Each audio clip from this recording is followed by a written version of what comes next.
Hello you guys and welcome back. I thought I'd take you for a walk here on this hot summer day. Today I want to talk about the Ford Escapes.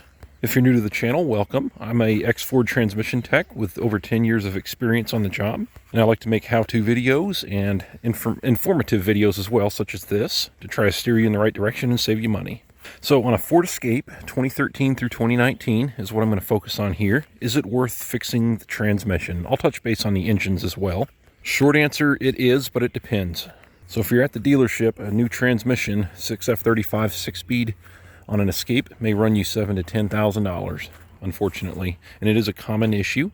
I do have a video on how to remove the transmission and rebuild it. It's not that difficult of a transmission to build. It was actually the first transmission I ever professionally rebuilt too. So, all right, so you're looking at replacing the transmission and seeing if it's worth it. Question, what engine do you have in your Escape? Do you have the 1.5 liter EcoBoost? If so, have you ever had the engine replaced? Have you ever had the short block replaced under warranty? If the answer to that is no, and it's the original engine and the original design short block, then they have a lot of issues with coolant intrusion.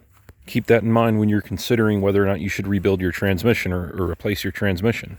I've seen it many times where customers spend a lot of money on a transmission and then came right back with the engine that's failed. Now this is mainly on the 1.5 liter EcoBoost 4-cylinder turbo engine. The 1.6 liter EcoBoost and 2.0 liter EcoBoost are better engines. However, they occasionally can still have issues.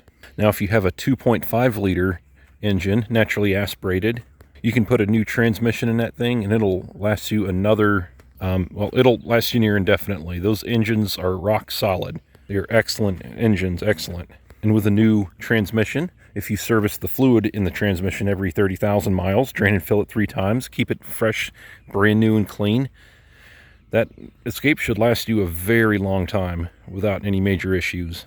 So once again, if you have a 2.5 liter engine, I definitely think it's worth it, especially if you can do the work yourself, at least pull the transmission out, bring it to a shop, someone who wants to rebuild it, someone like me, if you're in Virginia. I don't have my LLC or shop set up yet or anything, but that is on the list of possibilities here. If you have the 2 liter EcoBoost or 1.6 EcoBoost, I think, especially if you can pull the transmission out yourself, I think it's worth it. Just do keep in mind you may have to put an engine in it eventually. It may not go 300,000 or 400,000 miles with the original engine. It's probably not going to happen, but with the 2.5 it should.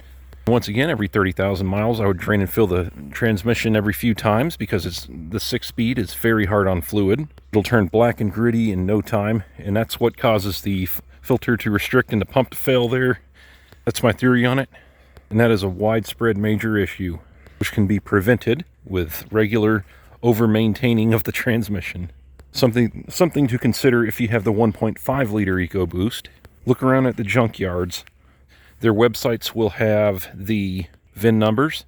If you've got a friend who's a Ford tech, or if I still have access to the Ford website, give me some VIN numbers and I'll see if it's ever had the updated design short block put in. Once again, on the 1.5 liter. If it's had the updated design short block put in, then you can go in and take the engine and transmission out of that one at the junkyard. And there will be a warranty on that too.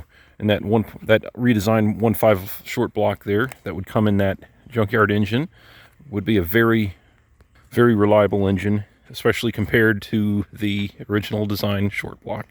Just something to consider there. If you're just fixing these issues one at a time and you do the transmission at the dealership or a shop, and then you do the engine a year or two later, if that fails then you can be in for a lot of money spent on this car. So planning ahead is also a very good idea.